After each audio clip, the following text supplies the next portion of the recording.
You ask Tiger to solve. This deals with linear equations with one unknown. The final result is x equals 2/3.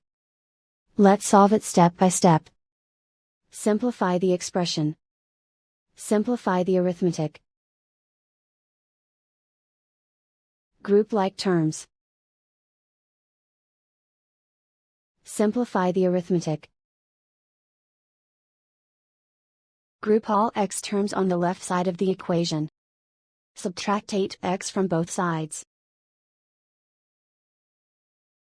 Group like terms. Simplify the arithmetic. Group like terms. Simplify the arithmetic. Group all constants on the right side of the equation. Subtract 17 from both sides. Simplify the arithmetic.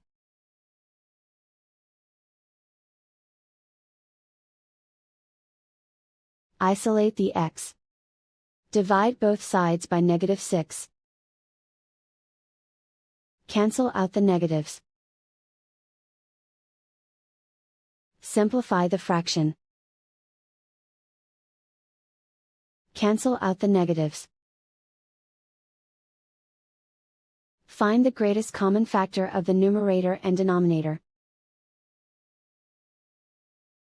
Factor out and cancel the greatest common factor. And so the final result is x equals 2/3.